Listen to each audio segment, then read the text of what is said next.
Next chapter, Marvelous Medicine number 2. They were in the kitchen now, and the big stewing pot was on the stove. All the things Mr. Cranky had bought were lined up near the sink. "Come along, my boy," cried Mr. Killy Cranky.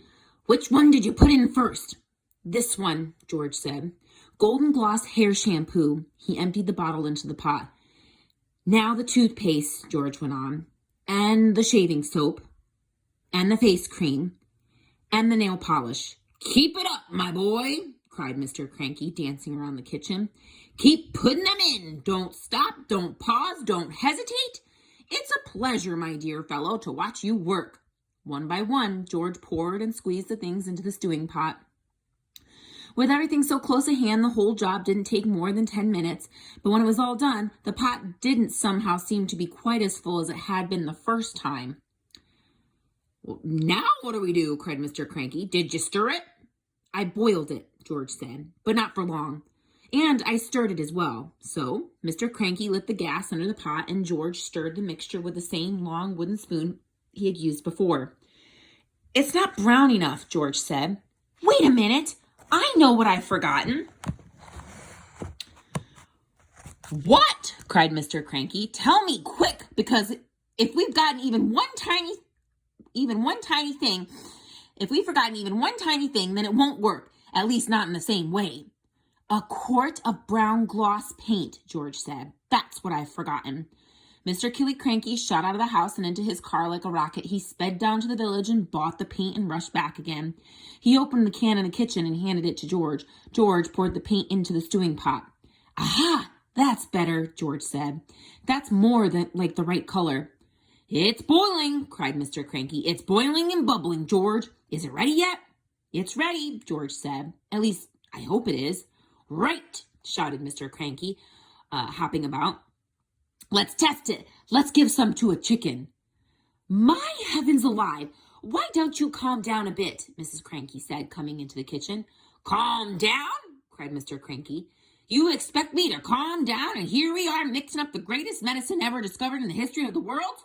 Come along, George. Dip a cupful out of the pot, and get a spoon, and we'll give some to a chicken just to make absolutely certain we've got the correct mixture." Outside in the yard, there were several chickens that hadn't any of George's marvelous medicine number 1. They were pecking about in the dirt in that silly way chickens do. George crouched down, holding out a spoonful of marvelous medicine number 2. "Come on, chicken," he said. "Good chicken, chick, chick, chick." A white chicken with black specks on its feathers looked up at George. It walked over to the spoon and went peck. The effect that medicine number 2 had on this chicken was not quite the same as the effect produced by medicine number 1, but it was very interesting. "Whoosh!" shrieked the chicken, and it shot 6 feet up in the air and came down again. Then sparks came flying out of its beak, bright yellow sparks of fire, as though someone was sharpening a knife on a grindstone inside its tummy. Then its legs began to grow longer. Its body stayed the same size, but the 2 thin yellow legs got longer and longer and longer. And longer still. "What's happening to it?" cried Mr. Killy Cranky. "Something's wrong," George said. The legs went on growing, and the more they grew, the higher up into the air went the chicken's body. When the legs were about 15 feet long, they stopped growing. The chicken looked perfectly absurd with its long legs and its ordinary little body perched high up on top. It was like a chicken on stilts.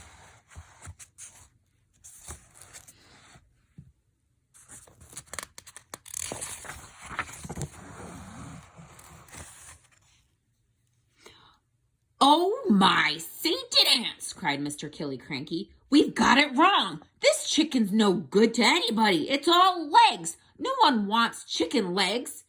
"I must have left something out," George said. "I know you left something out," cried Mr. Cranky. "Think, boy, think. What was it you left out?" "I got it," said George. "What was it? Quick!" "Flea powder for dogs," George said. "You mean you put flea powder in the first one?" "Yes, Dad, I did. A whole carton of it." "Then that's the answer." "Wait a minute," said George. "Did we have brown shoe polish on our list?" "We did not," said Mr. Cranky. "I used that too," said George. Well, no wonder it went wrong, said Mr. Cranky. He was already running to his car, and soon he was heading down to the village to buy more flea powder and more shoe polish.